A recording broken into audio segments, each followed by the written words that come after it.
Yeah. We were just talking in a meeting today about how intense the energy is, huh? And it's so good to have a place like this to come to, don't you think? Yes. I think so. Actually, I love coming here. It's one of my favorite hangouts, Monday, Tuesday, Wednesday, Thursday, Friday, Saturday, but I don't come here on Sundays. I go to the other meditation museum in Tysons Corner, Virginia. Who's been to the Virginia Meditation Museum? Isn't it sweet? Yes, it's really nice. It's got the installations that are similar to the narrative that you're seeing in this one, but there's something very sweet about that one. I was thinking that when I came here, like it's something different. Yeah, and it just has a very spiritually sweet, welcoming presence. Maybe because it's a little bit smaller, so you feel a lot more intimate. That could be. Both museums are sort of on a right off of a highway or a main road. I think this one just has a little bit of a different flavor. And it's Silver Spring. Silver Spring. How are you? How are you doing, really? Okay. Hanging in there. Yeah. How about those in the back? You okay? Yeah. I was on the radio interview, I think it was 2 days ago, and when was the Grenfell London fire? Was that yesterday or day before yesterday? All right, so I was on this radio interview, and I'm very transparent. I especially enjoy being a very transparent spiritual person, quote unquote, because I think it's important for everyone to be aware that you're on a journey, and some of us might have kind of taken a few steps ahead of others, and despite all of that, we can still learn a lot from each other. So when the host welcomed me on the air and said, "Oh, hi, Sister Jenna," and they tend to introduce you like you're really something important, I really try to play down my importance. I really try to value just my one-on-one connections with people. And I know that I have the capacity, or I know my destiny keeps opening up something much more, but I don't know, there's something about being just one-on-one with people that serves me the most. And in my conversation with Tim, I was mentioning to Tim, I just feel a little bit emotional, a little bit weepy today, because as much as I have a branch in London and nobody was affected by the fire, I still feel weepy because it's just so much happening everywhere. And I don't know about you, but if something happens to my next door neighbor, whether I know them well or not, it affects me. Because in my upbringing and in my spiritual understanding, we're all in this together. It's like you're on a plane, and even though some are going first class and some are going economy, and who has ever purchased one of those queue tickets on cheapticket.com? Then you purchase your queue ticket, which is supposed to be like $50 or $30 less. The plane still gets to the destination, and everyone has to get off of that plane just about at the same time. No one has ever beat a plane to the gate. So when I tell you that we're all in this together, I mean it. I mean it. So if you're not feeling so great, I don't feel good about that. And I was traveling in one of these countries, and I was observing that there were quite a lot of people that seemed happy and okay. And I'm just traveling. I'm on an assignment, and I was looking at everyone's faces, and I thought about my own face, and I wondered, why is it that I don't seem as happy as they do? I mean, are they not aware of what's happening in the world today? And I caught myself, I just caught myself being too much of an empath at a time when vibrations are so charged. Now, I can switch my consciousness very quickly, and I can be very strong and go, I don't get it, that's it, it's destined to happen. Om Shanti, this is the way life goes. They're like this is like this. But there's something in my narrative that I've been having a very private conversation with, that I just want to be able to feel we're in this together. And what can I do What can I do? What can I do to make a difference? What can I do to change something? And has anyone here felt that yet? Or are you just trying to make the best of whatever you've got? Come on, be honest. It's okay if you're happy. It's okay if you're happy. I won't have any problems if you're happy. I'm just sharing with you very honestly that it's been a challenge, a sweet challenge. From a child, I'm very uncomfortable with anyone treating another person unkind. Has there been anyone in the room that's been bothered by a bully? Hands up. Who's been bothered by a bully? Who's been the bully? Hands up. Okay, we'll get you after class. But I remembered when this young lady was going to meet me after school and really let Jenna have it. And I was like, okay. Oh my God, I'm dead. Do you know when you're like 13, 14, 15, that's like crazy. And she was really the bad girl in school, so to speak, in those days. It was John F. Kennedy Senior High School in North Miami Beach. I'm remembering that very well. And so apparently the whole school gets to hear what's about to happen. I don't really know how it spread, because I wanted that to be on the hush-hush. Because if I was going to get beaten up, I didn't want anyone to see it. I really didn't. So anyway, we're outside and all these kids, I don't know where they came from, but she was ready to let me have it. And the only thing that I could do is just do it already. I remembered so clearly. I was just, my hands were down. Just, all right, just hit me, beat me up, just be finished. Just do it. And she never hit me for some crazy, weird reason, because I wasn't going to fight with her. So perhaps she just knew innately it would look so bad if you were beating up like a dead body. Like, I'm not going to do anything. Just do it. Just get it over with. And I think that it kind of takes us into today's sharing. I don't want to lecture at you. I just don't. I'm not here to do that. I know I'm on a stage and I'm holding a mic. I know it's on Facebook Live, because that's just Santosh. He likes the computers and he likes those things. And yes, we are doing something good, so why not share it, right? Why not share something good? So please know, if you can deeply believe me, I don't want to lecture at you. I really am just sharing a moment with you. I believe you have your answers already. I believe sometimes you just don't hear them. We just get distracted. You and I both know that if we touch the fire, it's going to burn.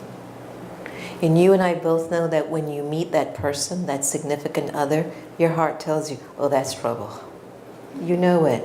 Your heart tells you, except for Indian couples. They don't count for that one. But regularly, in many other cultures, you can just sense and you can feel when you just say hello to somebody, when you just look in someone's eyes. I don't know. But then everything just goes ahead. And 5 years later, or 6 years later, 8 years later, or maybe a year later, or 6 months, you claim you have a broken heart. So-and-so took advantage of you. So-and-so was the meanest person I'd ever met in my life. And your gut knew, don't go there. You knew that. So today's about starting with where we are. It's about beginning where you are, and I'll tell you how. It's an article that I wrote for the Huffington Post. I think it was last year. And I was going through one of those seasons. Some of my proteges had left, individuals that I had invested a lot of time and energy in. Some left, unfortunately, without their dignity. Some left with their dignity. But nonetheless, I was so concerned about how their lives would be, because that's just who we are. We get concerned about the next generation that we're training to be spiritual pillars for humanity. And when they reach a point where they can't either continue or they're not able to find the right access to release those emotions or those energies, then sometimes their thoughts get convoluted and they end up doing something that they later regret. And as a spiritual teacher and as a person of experience, I can see sometimes into the future. And it's my pure feelings to protect them and to make them as safe as I possibly can. So it was that year, you know, and one left, then 6 months later one left, then a few months later another one had a mental breakdown, and it was just like a domino effect. And I had to go into retreat. I just had to go in and find out what was going on around me and why so many of the people who were close to me were going away from me, you know. So you think about these things. You don't want to say I was right and they were wrong, and you don't want to say that, you don't want to talk about their weaknesses or my weaknesses. It's just, what is it that this is teaching me? What is this scene teaching me? And I can bet every one of you sitting here, you've had those moments where you've had to go into retreat, not by choice, but because you felt something just wasn't right for you anymore, like something had changed. And the way that you've been addressing it hasn't really been the most effective way. So today's about starting where you are. And I think it's important for you to remember it's 7 o'clock. June. I thought so. See, start where you are. It's 7 o'clock. It's June 15th, 2017. We're at 9525 Georgia Avenue in Silver Spring, Maryland. And there's a discussion about starting where I am in my life.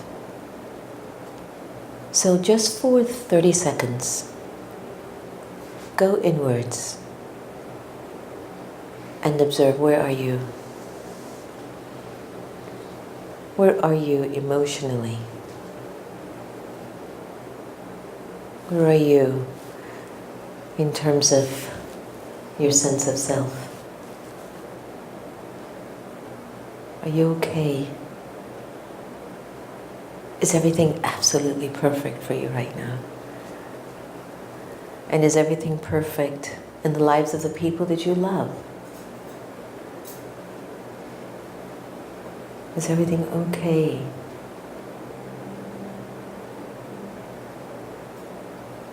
And if you were to change anything, what would you change? Think about it. What would you change to make life perfect for you? At least your interpretation of perfection.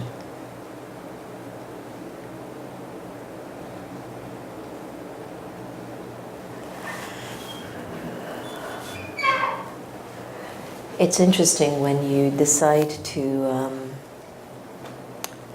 exercise a thought process such as that in a space like this.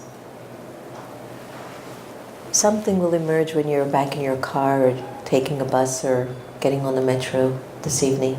I can assure you, something will come out for you in your consciousness. You don't know what it is yet, because no one can totally predict in details their future. But there's a guarantee that all of us sitting in this room, we are nowhere trying to direct our future to be worse than it is. Every one of us in this room plan for a better tomorrow. We always plan to have something better for our lives tomorrow. But there's that prevailing thought that's going against my better tomorrow. And for the life of me, I don't know where it comes from. You ever had one of those thoughts when you go, I should not do this, but I'm about to do it? And it's just like, it's so strong. And in Raj Yoga meditation, which is the main course that we teach at the museums, it's that we call that a deep-rooted impression of the past. In Sanskrit, it's your sanskar. The scar of the experience has been fed for such a long time.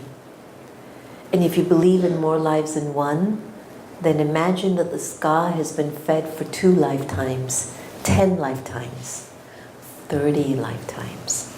And for many individuals who practice Hinduism, there are some folks who are Hindus, and remember, Hindus are also your brothers and sisters. They believe in 8.4 million species of life. I think the maximum I can take is 84, and the minimum I can take is 1.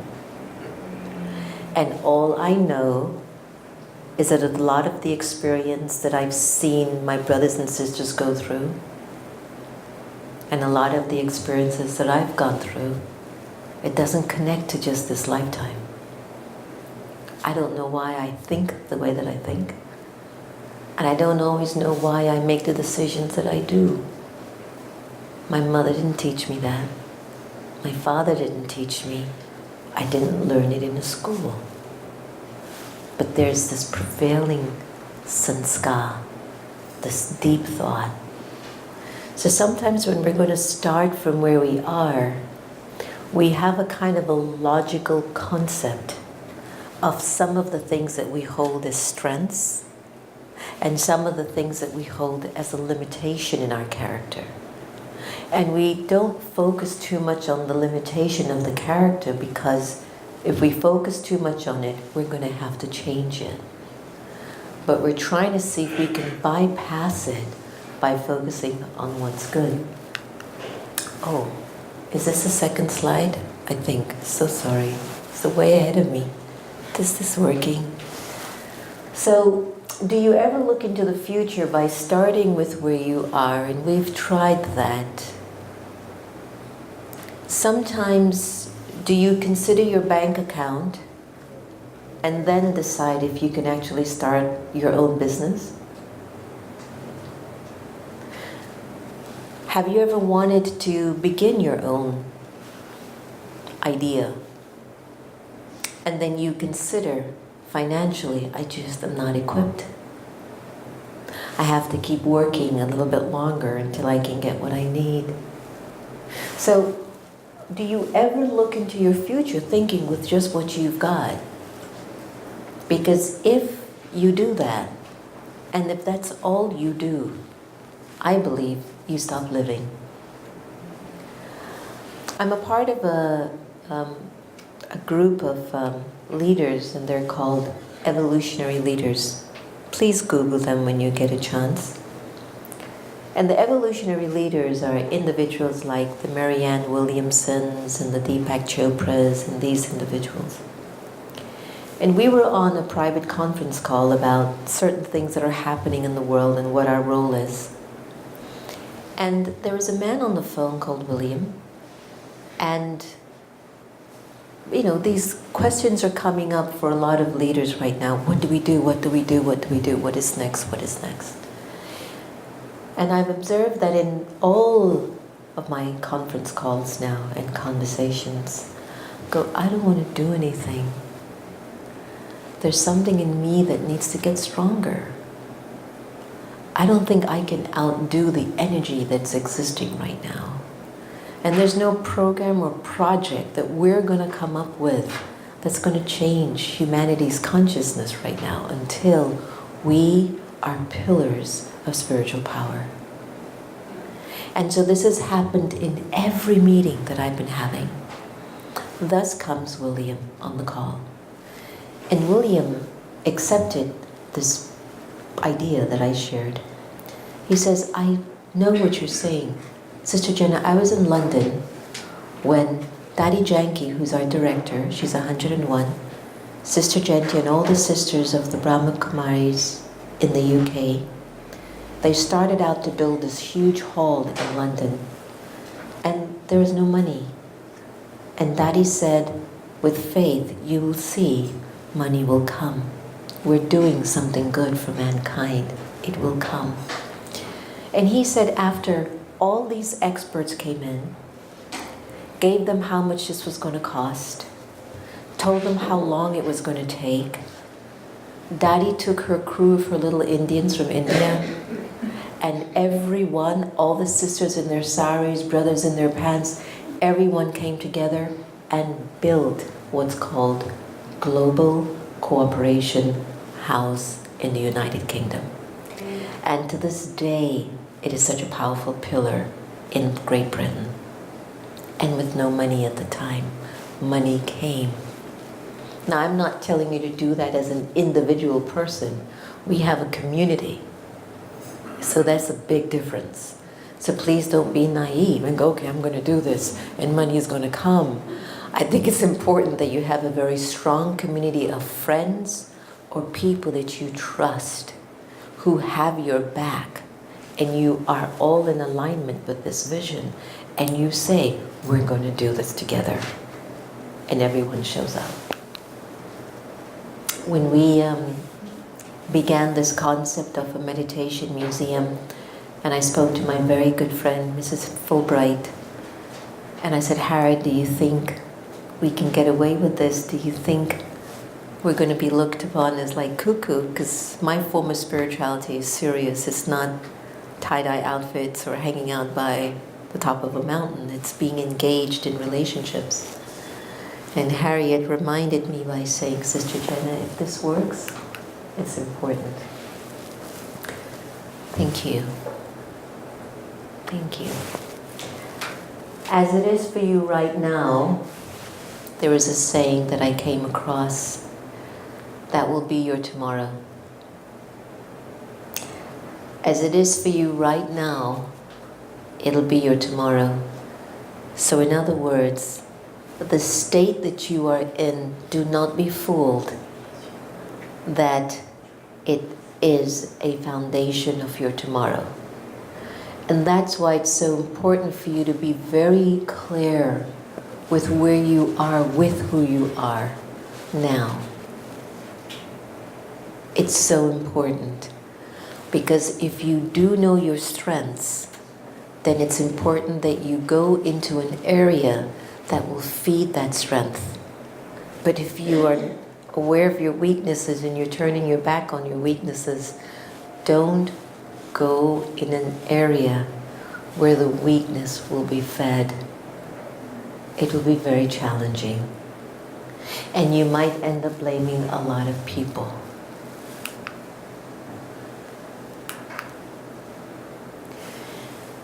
We all know by now, because of so many life coaches and transformational thinkers, and because of scriptures, and because of an amazing grandparent or a parent, that somebody who keeps inspiring you. You've seen pillars or personalities in life, Mahatma Gandhi, Nelson Mandela, Oprah Winfrey, individuals who seem to have gone against the odds in life and have really arrived somewhere in their existence. But I want you to know that arriving in your success isn't about a dollar. It isn't about how much money you have. You will know that you have arrived in your life based on how many people you have loved and how many people genuinely love you. That will be your gauge that you're a success. So you could have $5 in your pocket or 5 billion. But if with your $5, you've got 5 million good people around you, you're a success.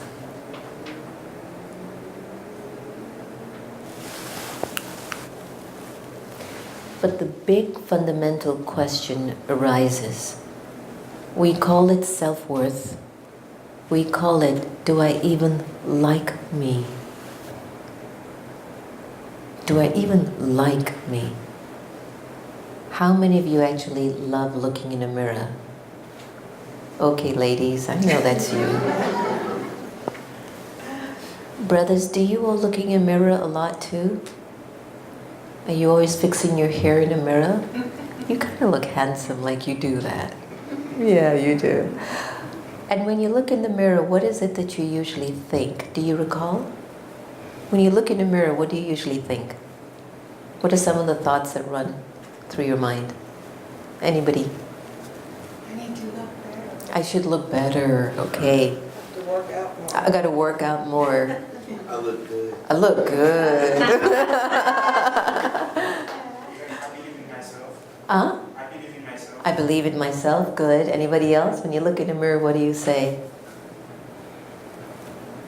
Come on. You don't. Brush my teeth. Did you brush your teeth? Yeah. I think it's so important that the next time you look into a mirror, observe what you're thinking. Really do. Do you feel confident when you look at yourself? Do you really like what you see? We know you do. But it's a big question. Do I like myself?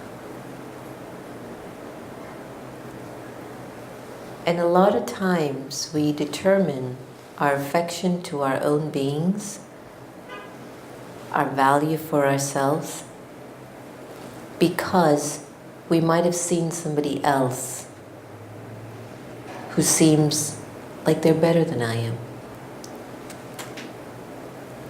Maybe the publicity, the promotion, the stereotype has become such a conditioning that I think if somebody's 5 feet 8 inches, they're gorgeous. That I think if a man has a certain kind of muscles, he's strong.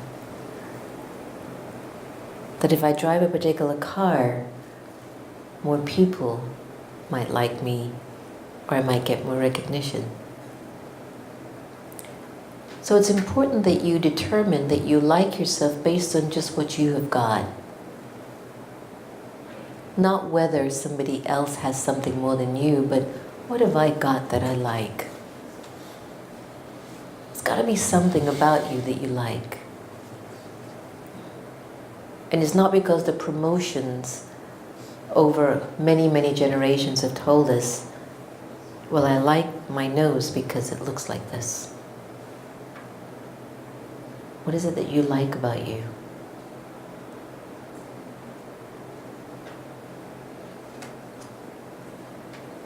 Notice I didn't say love, but like. Because when you like something, you want to spend more time with it. So if I like myself, I'm going to want to spend more time with me rather than with something else outside of me. Are you worried about what everyone else thinks about you? Hands up. Anyone ever worry about what others think about them? Remember those awkward years at 15, 16? 25, 30, 35, 40? Those, I think they say like when you get to around my age, past 50, we get to a point where like, we don't care what you say. You know, we're like, okay. But it is so important, right, Janie? It is just so important for you to consider. And I want you to meditate on this. As simple as this question is, and I want you to start where you are. Do you really worry about how people perceive you?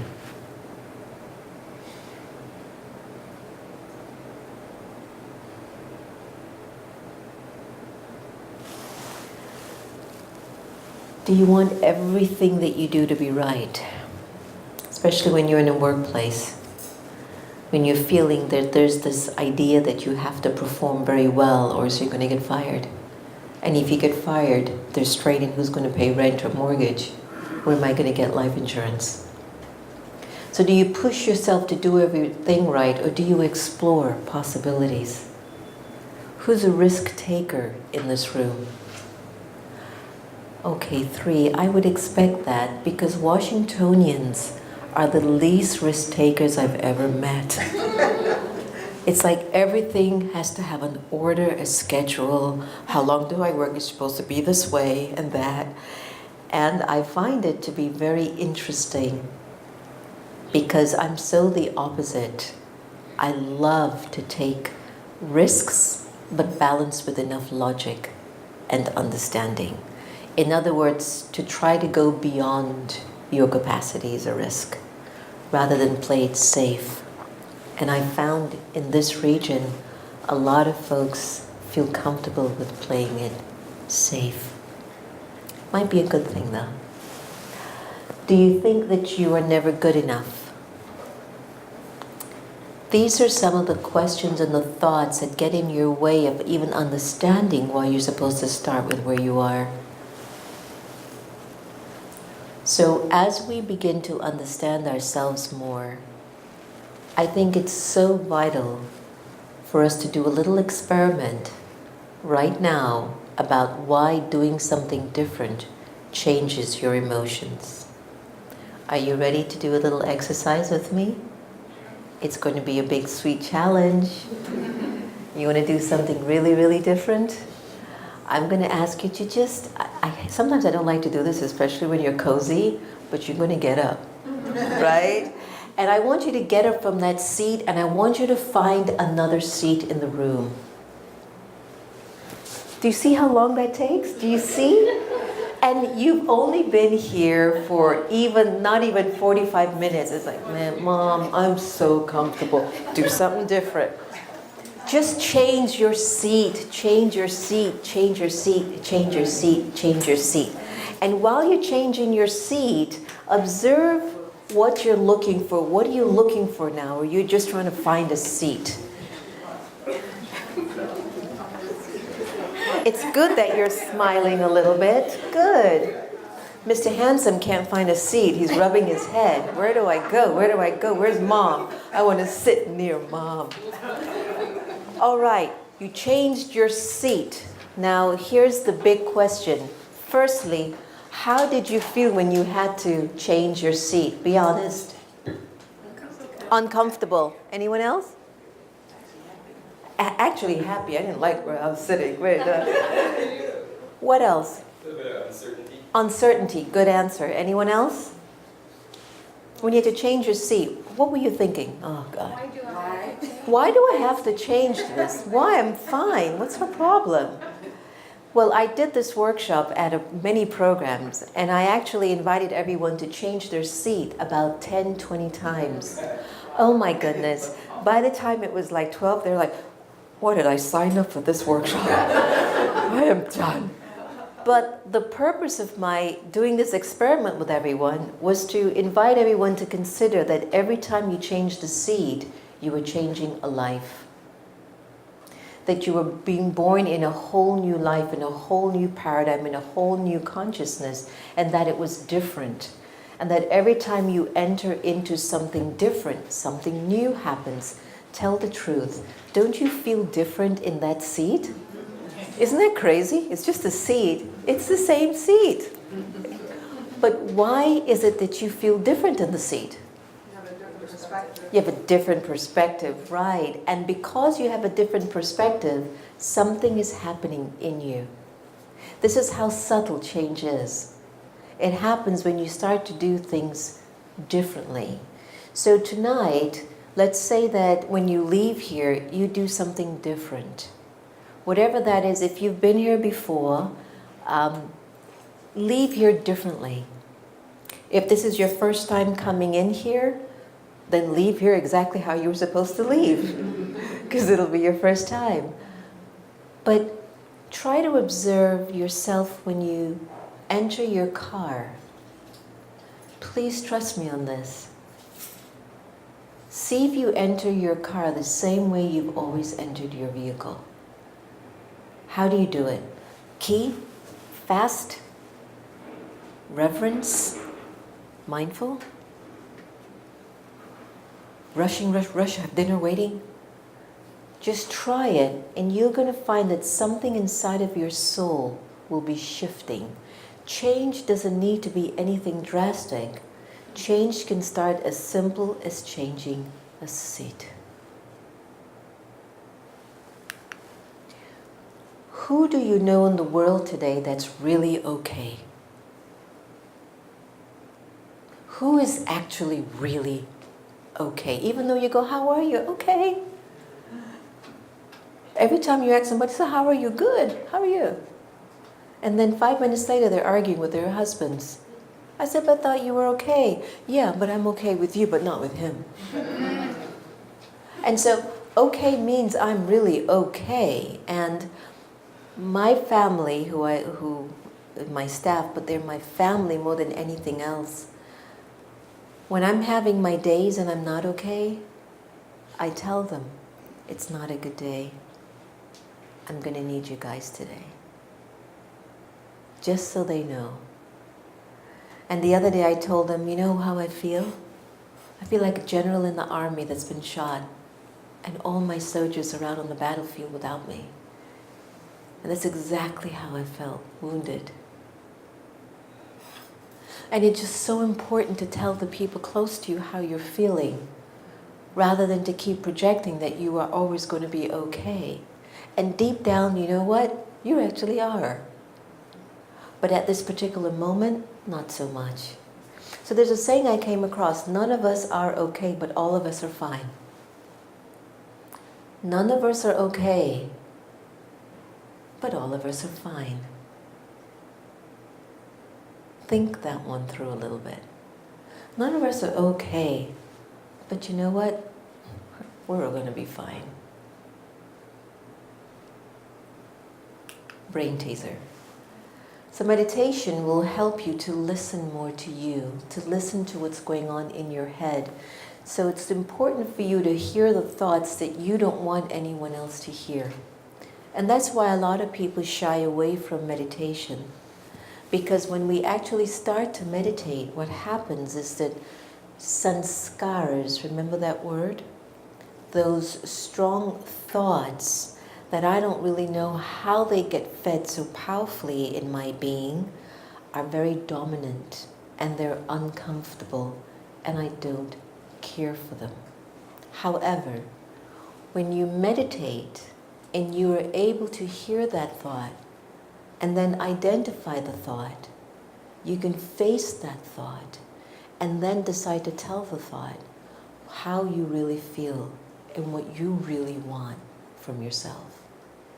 And that's why I highly, highly urge you and everyone that you know, tell them, please, try to meditate more. Your thoughts in your head, the past that you have lived, it really won't hurt you if you face it. But it can hurt you if you ignore it. The soul is energy, and energy is comprised of your thoughts. And if there's certain thoughts that are coming up in your consciousness that are negative or unhealthy, but you don't want to face them, they're going to be stored somewhere in you.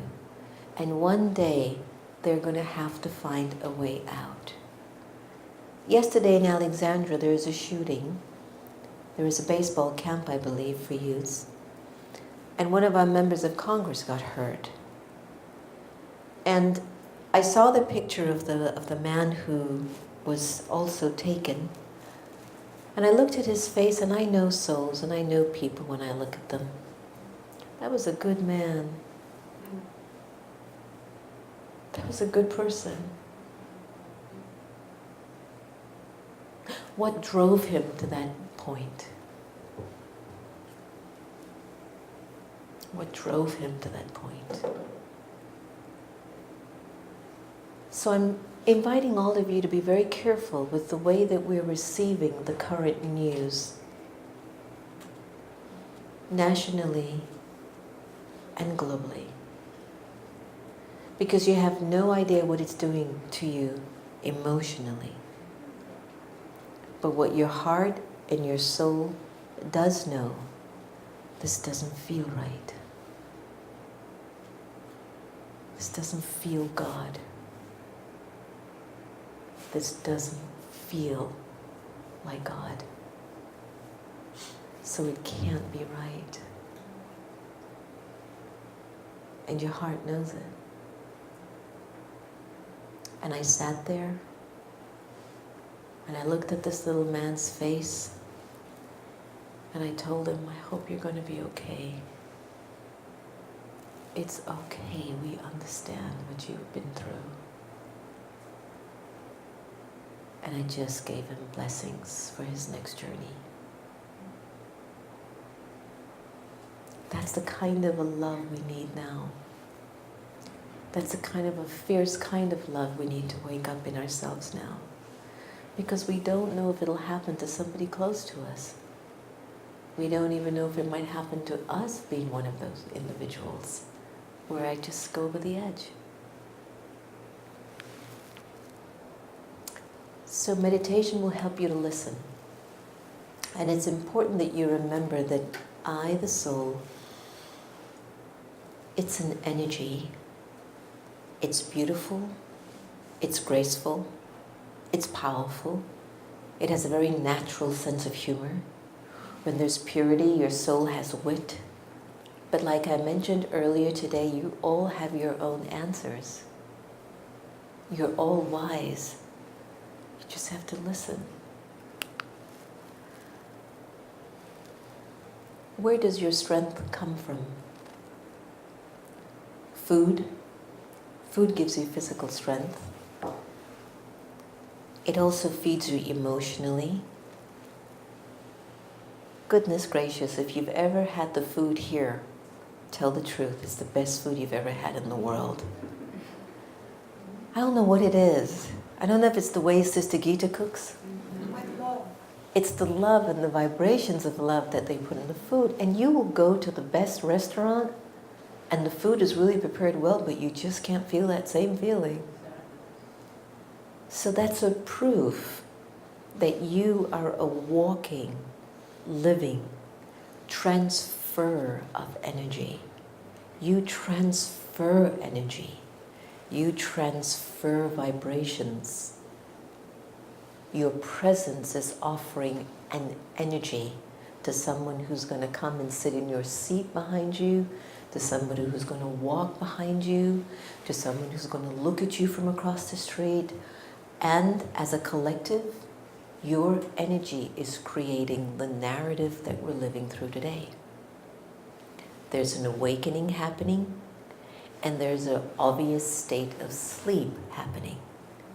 The question is, do you want to feed the sleep, or do you want to feed the awakening? Because what's going to last? Awakening or the sleeper? Who's going to last? The one who's conscious or the one who's unconscious? So you are a soul. Your soul is looking at me through your eyes. And as you're hearing me through your ears, you're trying to interpret what I'm saying. And you're trying to see, how is this going to help me?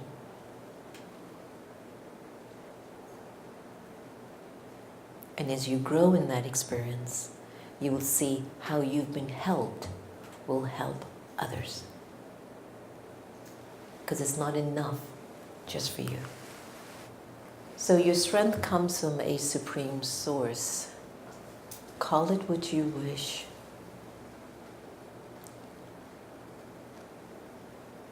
Our problem is not a religion. Our problem is the energy of divinity has become either stagnant, reduced, forgotten, put on hold, or suppressed.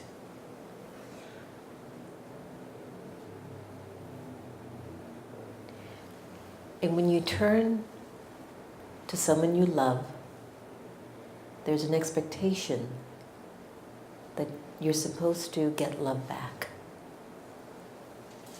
And when you get love back from someone, you feel empowered. And when you don't get love back, you feel upset, used, unappreciated, and taken for granted. So then, How many times have you been that person that didn't give love back to someone who gave you? So where's the source of your strength? Is it going to constantly be a person? Or is it going to be the source that is in you and upward? Upward means a higher level of thinking and being and experiencing. It took me a long time to interpret God. When I first started my spiritual path with the Brahma Kumaris, the introduction to God was that God is a point of light. I'm a point of light. And together these 2 points of light should come together. And I remembered intellectually thinking about that. As I started to develop more, I grew into understanding the point of light was a reference. I, as a soul, am a reference. But what is the quality here? And then, as I went deeper into this analysis, I realized that God was love, purity, peace, truth, and happiness. And then I realized that if I emanated those qualities, then I would show all of you what God would be like if He was here. And that was the most fascinating realization I've ever had. And I could do it as a Christian, and I could do it as a Jew, and I could do it as a Muslim. I can even reveal the fragrance and the qualities of God as an atheist. As long as I emanate these qualities, then I would be godly. And then God wouldn't have been this great supreme power which I had no access to, which I only go back to when I'm dead. That means if I'm dead, I'll never feel this energy. But because I'm alive, I can feel God now. And I can bring that energy now. So it's important for us to understand what is the strength of our support. Think about this for a little bit. Think about it. We need something. And we need something urgently to get our powers back. And the more experience of pure feelings that you and I have, the greater the potential to do what I've always wanted to do will emerge. The more experience of pure feelings that you hold as an individual person, as a human being, those pure feelings, they're powerful. And when you're powerful, nobody can stop you. When you're not feeling powerful, you make people stop you. You say, because of this, because of that. That's why I couldn't do it, because this person was like that. So we literally use an excuse to not be powerful. So 5 simple practices that I would like you to take away with, which I think are so crucial for all of us. Whatever time in the morning that you get up for your regular routine, whether it's good to go to work, go to the gym, come here in the morning to meditate, please get up an extra 20 minutes before your regular routine and see how that feels for you. So let's say you're used to your clock ringing at 6, and you have your snooze button at 6:10, and then you have your last snooze button at 6:20, and then you crawl out of the bed by 6:22, and then you get ready. You will now wake up at 5:40, and that means you're serious. 5:40. This time is for me. And you get up, you'll feel it. Your spirit will feel it as simple as when you changed your seat. You're going to feel it different, like, this really is for me. The second thing, try to eat one meal that you cook with your own hands. And for those of you who don't know how to cook, YouTube it. It's really simple. Go in the kitchen, take out some fresh veggies, stir fry it, put on a pot of quinoa or rice, cook it because you like yourself, and eat that food. It'll taste better than any restaurant food. Oh, put some salt and pepper too. Number 3, stop every hour on the hour and take 30 seconds to check and change. Where are my thoughts? Do I need to change it? In our Brahma Kumaris community, we call it traffic control. It's where we pause every hour to check what's going on in the mind and just to pause so we can find more clarity. So every hour and hour, just take 30 seconds. You can set it on your smartphone for it to chime every hour and hour. It's on your clock, and it'll go off literally every hour to remind you to do this. The 4th thing, which I think is highly essential because we're such a social group of people, look at another person with the feeling that you wish them to be benefited. And I particularly invite you to do that to individuals that you hold high esteem for and you feel that they've disappointed you. I particularly ask you to practice this. Sometimes there are people that you really do respect them, or you expect more from them, but they've fallen short of their values, and it has disturbed your spirit. But you need to wish them well in order for your spirit to be set free. Could be a husband, could be a wife, it could be a parent, it could be a leader, it could be your boss, it could even be God.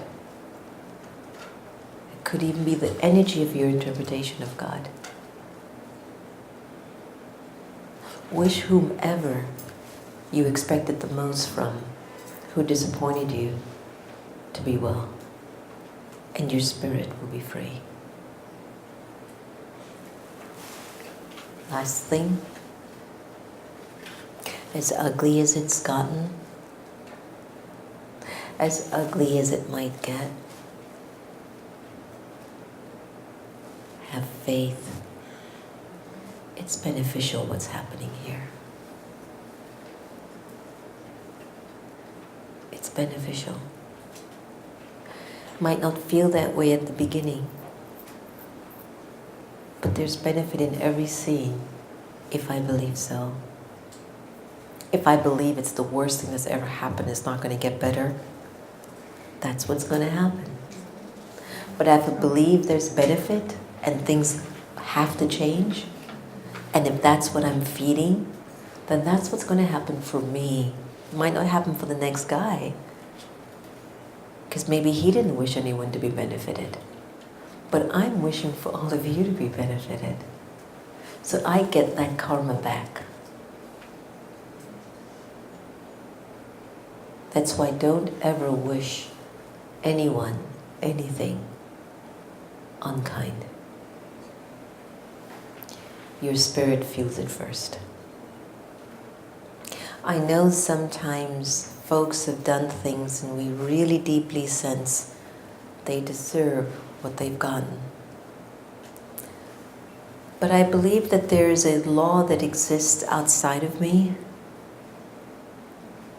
but the irony is that it's also in me. It's called the law of karma. And so despite whatever anyone has done to me, how do I stand in my power of truth and goodness? Because that's for me and that's on me.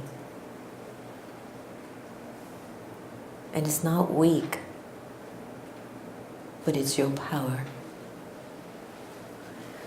So to start where you are, it is essential for you to really start to practice different things. To check if you like yourself. To really deeply check if you like yourself. To appreciate the fact that your soul is power, it's beauty, it's grace, it's got sense of humor. And that it's vital for you to go a little higher in where you take your source from. You can cooperate with human beings, but take power from God. And you have more to give. And you'll be more for you. You can do anything you want. You have the capacity. But that thought, those quiet thoughts that are holding us back, these we have to clean out with the practice of meditation. So I think I'll pause here and allow this time to just really tell you thank you for giving me a chance to share these thoughts with you. Sometimes I wish that we could just wave a magic wand and everybody will be okay. Sometimes we wish we had, I think, Wonder Woman's lasso of truth, that it just wraps around you and you just start to even hear your own truth rather than the story you want to tell somebody else.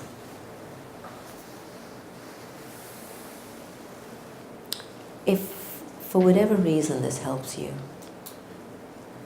I've stopped worrying about people forcing me to act the part of a spiritual leader or a spiritual presence.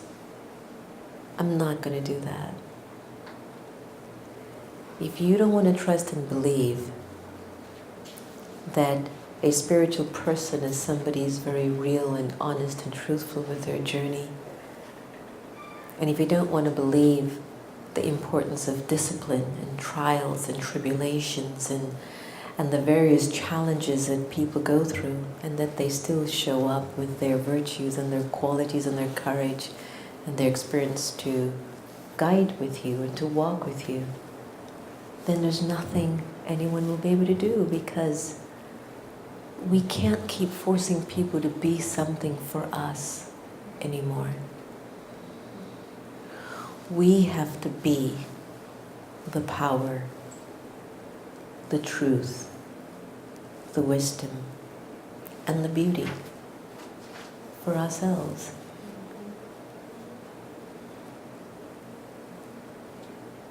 And that's why we're going through what we're going through, I think, as a country and as a world. It's like everything is crumbling, everything. Everything that you've loved or liked or maybe believed in, it keeps crumbling. Little by little, things are just crumbling, being taken away from you whether you want it or not. It's just going.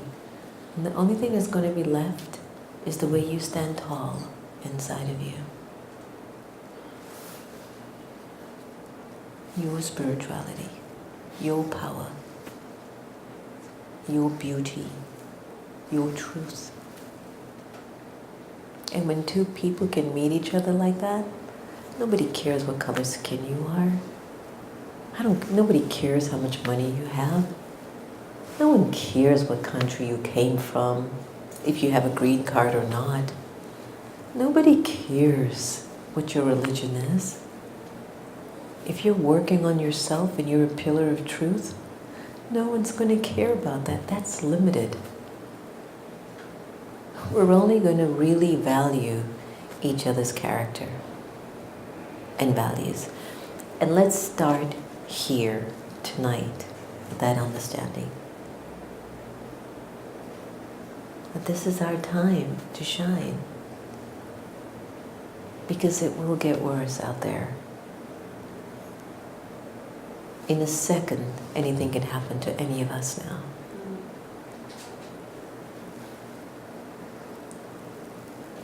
Be very sensible. You are the power that you were waiting for. to rule you,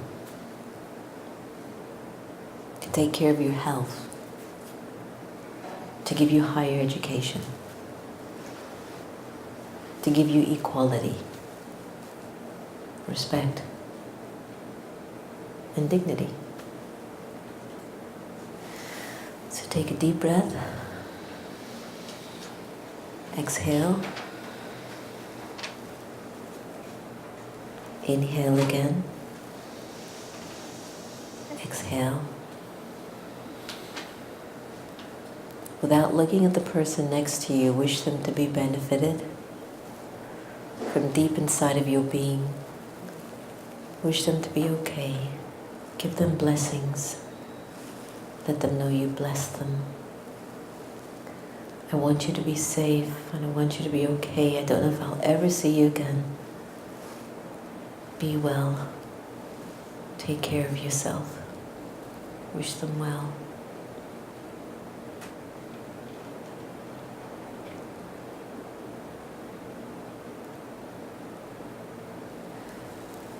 And now let's go into a simple meditation.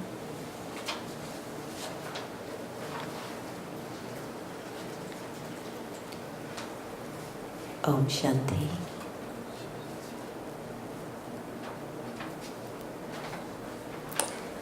Om is a mantra that we use where Om means I am and Shanti means peace.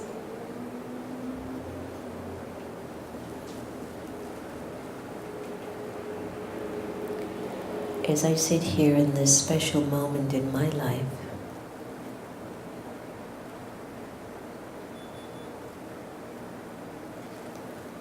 I allow myself to just be present. I don't need to rush anywhere. I just want to be here.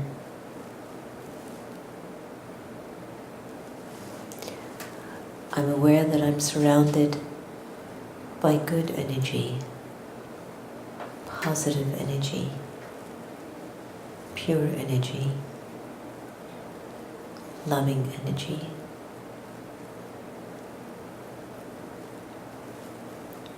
If I really allow myself to feel, I can say I feel safe here.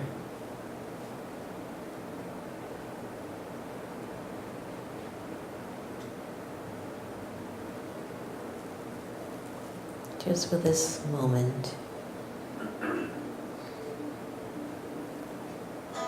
I'm going to allow my awareness to transport me into another dimension of thinking.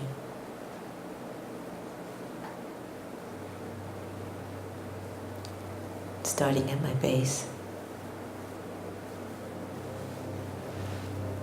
is the fragrance of an innocent child.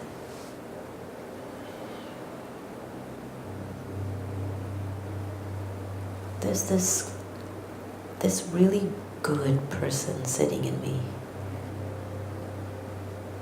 Very innocent, very pure, very playful. If I had permission, I would share that every day with someone.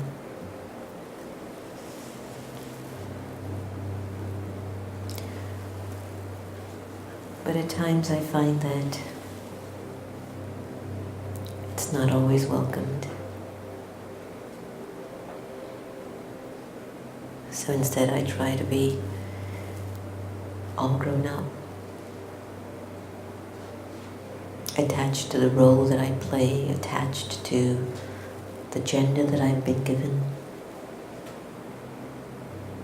I find myself attached to the color of my skin. I'm attached to my religion. I get attached to my language, the way that I dress.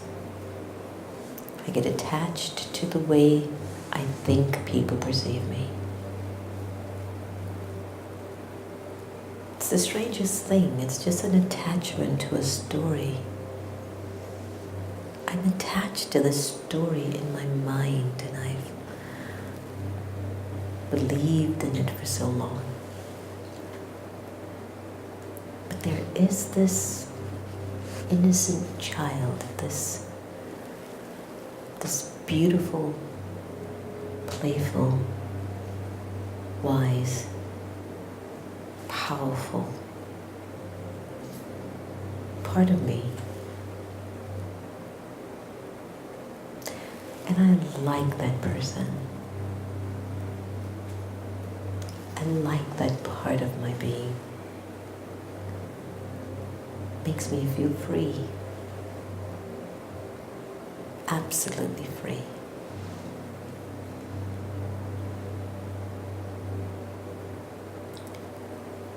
So what I'm going to do, I'm just going to start here in my place of innocence.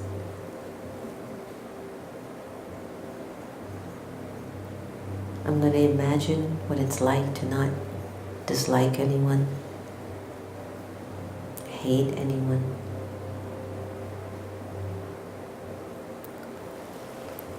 I'm going to imagine what it's like for me to forgive the folks that's giving me the most sorrow. I just want to forgive them. It's okay. It doesn't matter. It's not important. Forgive them.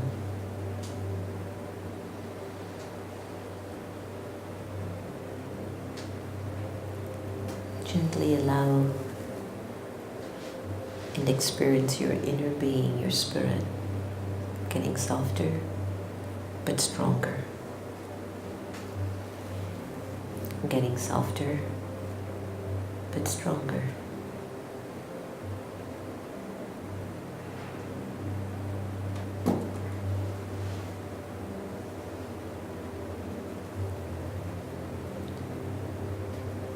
As you stay inwards, in a place of your gentle innocence and peace, it's time for you to accept. I am that. I'm strong and yet gentle. I'm loving, yet balanced.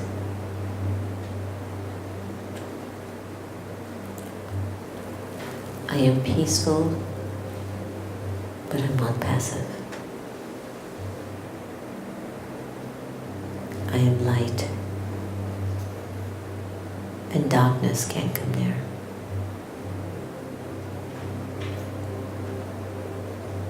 I'm a soul, a child of God, a pillar of truth.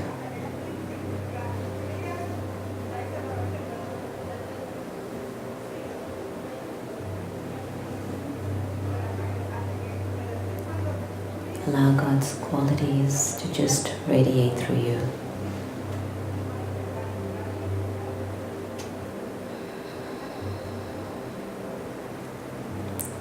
Through your being. Through your features. Through your shoulders. Your chest, your stomach. Let those vibrations flow completely through you until it goes to the tip of your toes.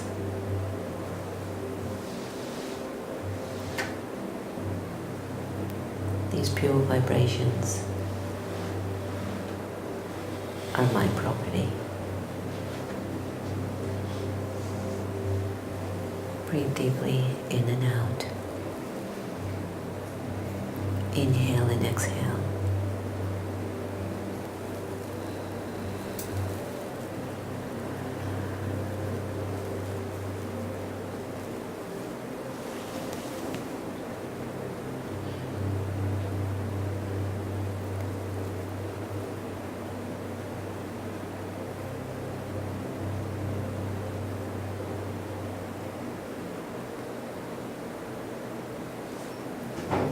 Om Shanti.